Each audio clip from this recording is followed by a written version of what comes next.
ಶಶಿರೇಖಾ, ಶಶಿರೇಖಾ,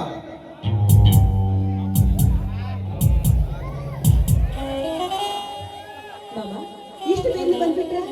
ಅಣ್ಣರವರು ಕಳಿಸ್ಕೊಟ್ರೇನು? ಅವನನ್ನು ಕಳಿಸಿ ಮುಂದಿನ ವಾರ ಬರುತ್ತದೆ. ಹಾಗಾದ್ರೆ ನೀವು ಕುಳಿತುಕೊಳ್ಳಿ, ನಾನು ಹೋಗಿ ಕಾಫಿ ತೆಗೆದುಕೊಂಡು ಬರ್ತೀನಿ. ಅಡಿಗೆ ಮಾಡಿ ಅವನೇ ಮಾಡಿಕೊಂಡು ಇಲ್ಲ ಮಾಮ, ಅವನಿಗೇನೋ ಮನೆಯಲ್ಲಿ ಹುಷಾರಿಲ್ಲಂತೆ, ಇವತ್ತು ಕೆಲಸಕ್ಕೆ ಬರುದಿಲ್ಲ ಅಂತ ಹೇಳಿದ. ಅದಕ್ಕಾಗಿ ನಾನೇ ಕಾಫಿ ಮಾಡ್ಕೊಂಡು ಬರ್ತೀನಿ, ನೀವು ಕುಳಿತುಕೊಳ್ಳಿ.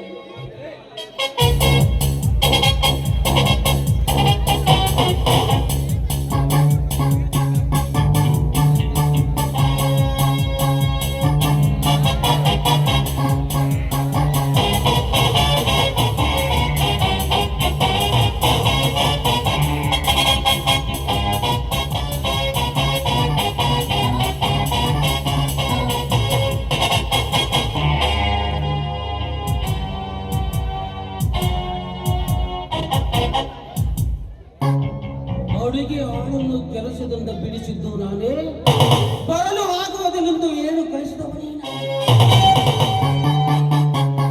ಶೇಖರನನ್ನು ಕಾಲೇಜಿಗೆ ಕಳುಹಿಸಿ ನಿನ್ನನ್ನು ಕಾಲೇಜಿಗೆ ಬಿಡಿಸಿದ್ದೇನೆ ನಾನೇ. ಹೇಗೆ ಗೊತ್ತೇ ಶಶಿ, ನಮ್ಮಿಬ್ಬರ ಪಡೆಯದಾಟ ಯಾರ ಕಣ್ಣಿಗೆ ಕಾಣಬಾರದು, ಯಾರ ಕೈಗೆ ಕೇಳಬಾರದು ಎಂದು ನಾವು ಹೂಡಿದ ಹಂಚಿಕೆ.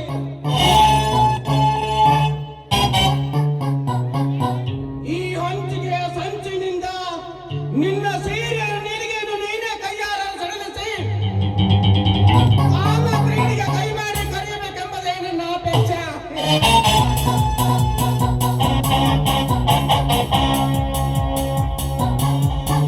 ಈ ಅಪೇಕ್ಷೆ ಭಿಕ್ಷೆ ಬೇಡುವ ಮುನ್ನ ನಿನ್ನ ಮನದಿಚ್ಛೆಯನ್ನು ಹರಿದು ಆ ದಾರಿಯಿಂದಲೇ ನಿನ್ನ ಅಂತರಂಗದ ಮಿಲನ ಹೊಂದುವೆ.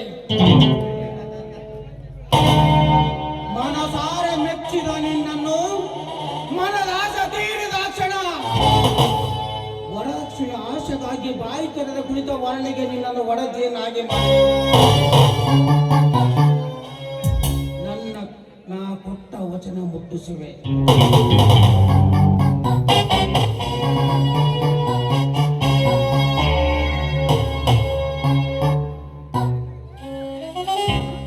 ತೆಗೆದುಕೊಳ್ಳಿ.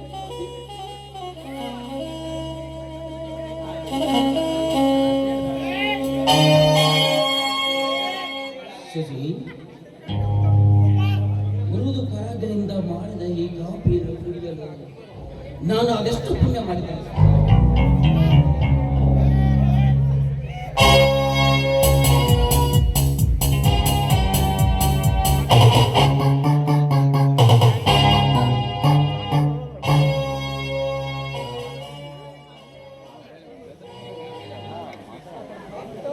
ಇದೇನು ಮಾಮ, ಕಾಫಿ ಎಷ್ಟೊಂದು ರುಚಿಯಾಗಿದೆ ಅಥವಾ ಏನಾದರೂ? ಕಾಫಿಯ ಮಾಡುವ ಕರದಲ್ಲಿ ಅಮೃತವೇ ತುಂಬಿರುವಾಗ ಕಾಫಿ ರುಚಿ ಆಗದೆ ಇರುತ್ತಿದೆ ಶಶಿ. ಕಾಫಿಯ ರುಚಿ ವರ್ಣನೆಗೂ ಮಿಗಿಲಾಗಿದೆ ಶಶಿ. ಮಾಮ, ಈ ನಿಮ್ಮ ಅತಿರೇಕದ ವರ್ಣನೆಯಲ್ಲಿ ನನಗೆ ಯಾಕೋ ಏನೋ ಅನುಮಾನ ಬರ್ತಾ ಇದೆ. ಅನುಮಾನವೇನು ಬಂತು ಶಶಿ? ಇಷ್ಟು ದಿನ ಹಾಳು ಮಾಡಿದ ಕಾಫಿಯನ್ನು ಕುಡಿದು ತುಂಬಾ ಬೇಸರಾಗಿತ್ತು. ಇಂದು ನಿನ್ನಿಂದ ತಯಾರಿಸಿದ ಕಾಫಿಯನ್ನು ಕುಡಿದಾಗಿನಿಂದ ಪ್ರತಿನಿತ್ಯ ಇಂಥ ಕಾಫಿಯನ್ನೇ ಕುಡಿಯಬೇಕೆಂಬ ಅಭಿರುಚಿ ಉಂಟಿದೆ. ಮಾಮ, ಅದಕ್ಕೆ ನನಗೆ ನಿಮ್ಮ ಅಭಿರುಚಿಗೆ ತಕ್ಕಂತೆ ದಿನಾಲೂ ನಾನೇ ನಿಮಗೆ ಕಾಫಿ ಮಾಡ್ಕೊಂಡು ಬರ್ತೀನಲ್ಲ. ಸಂತೋಷ, ತುಂಬಾ ಸಂತೋಷ. ಶಶಿ, ಇನ್ನು ಮೇಲೆ ಈ ಮನೆಯ ಜವಾಬ್ದಾರಿಯನ್ನು ನಿನಗೆ ಸೇರಿದ್ದು. ಇಲ್ಲಿ ನಿನ್ನ ಮನ ಸಂತೋಷಕ್ಕಾಗಿ ಏನು ಬೇಕಾದರೂ ಯಾರ ಬರವಣಿಗೆ ಕೇಳುವುದ ಅವಶ್ಯಕತೆ.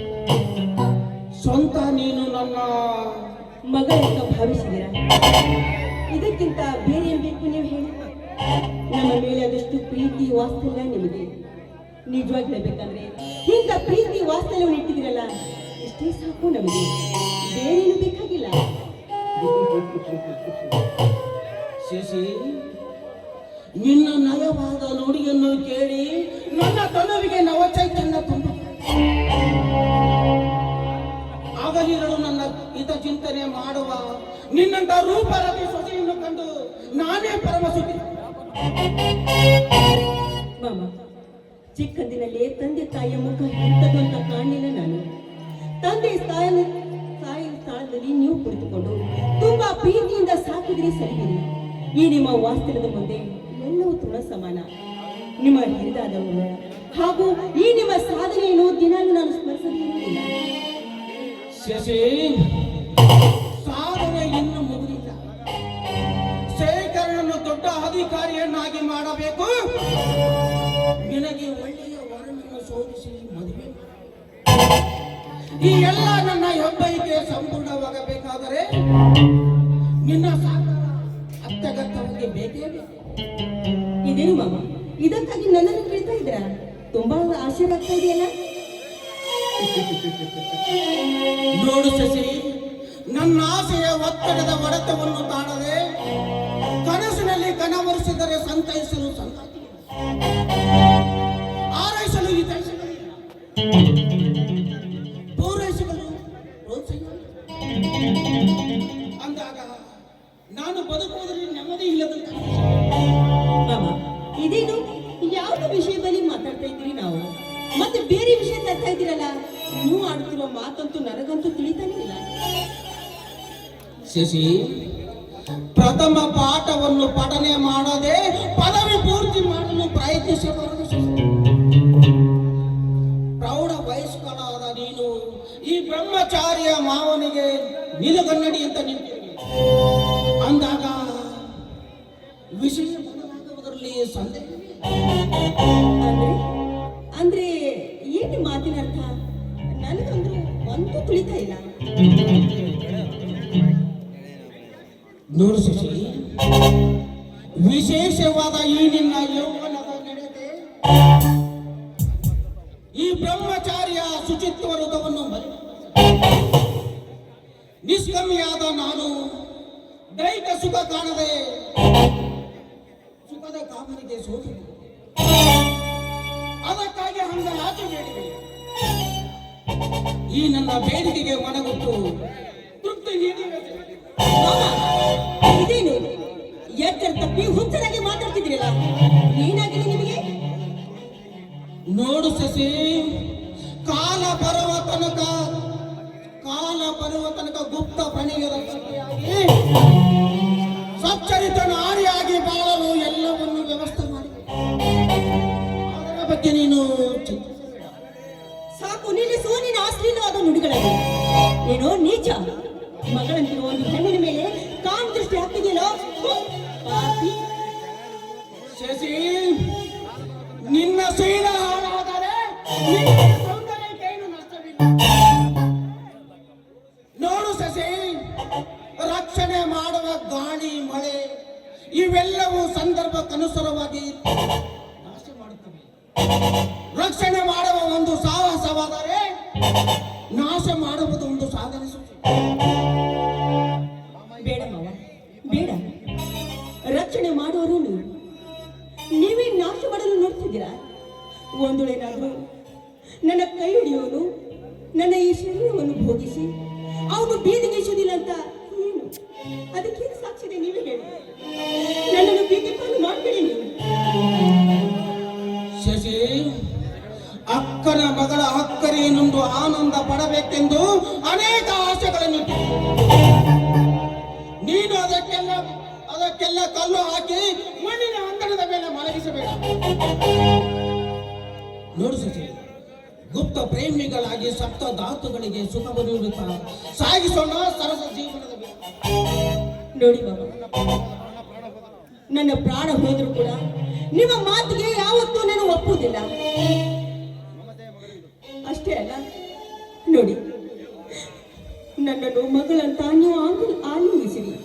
ಈ ಆಲಿಂಗನದಲ್ಲಿ ಸಿಗೋ ಸುಖ ಬೇರೆ ಯಾವುದರಲ್ಲಿ ನಿಮಗೆ ಸಿಗುವುದಿಲ್ಲ ಮಾಮ, ಸಿಗುವುದಿಲ್ಲ. ಗೊತ್ತು ಶಶಿ, ಗೊತ್ತು.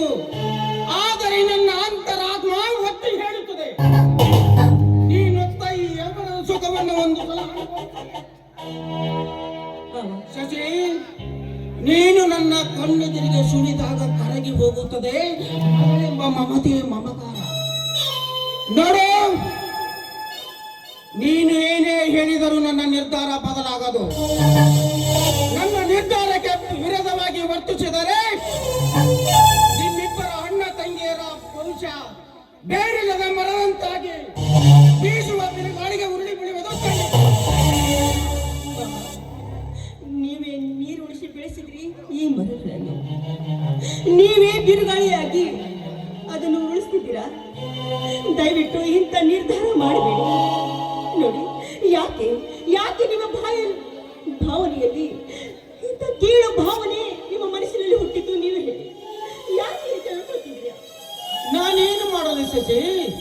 ಈ ನಿನ್ನ ಸೌಂದರ್ಯ, ಈ ನಿನ್ನ ಮೋಹಕ ರೂಪ, ಕೋಗಿಲೆಯಂತೆ ಹಾರಿ ಕೂಗುವ ನಿನ್ನ ಮಧುರ ಕಂಠ, ವರ ಕವಿಗಳ ವರ್ಣನೆಗೂ ನಿಲುಕದ ಈ ನಿನ್ನ ಸೌಂದರ್ಯ ನನ್ನನ್ನು ಮೋಹ ಪಾಶದಲ್ಲಿ ನೋಡು. ಈ ಎಲ್ಲ ಆಸ್ತಿಗೆ ನಿನ್ನನ್ನು ಅಧಿಕಾರ ಮಾಡುವುದು ನೀನು ಸುಂದರ ಸಂಸಾರ ಮಂದಿರದೆ ಆಳುವುದು ನಿನ್ನ ಕೈಯಲ್ಲಿದೆ. ಯಾವುದನ್ನು ವಿಚಾರ ಮಾಡದೆ ನನ್ನ ಆಸೆಯನ್ನು ಈಡೇರಿಸಿ ನಿನ್ನನ್ನ ಮುಂಬಾಳಿನ ಸುಭದ್ರ ಭದ್ರವನ್ನು ಭದ್ರಪಡಿಸಿ.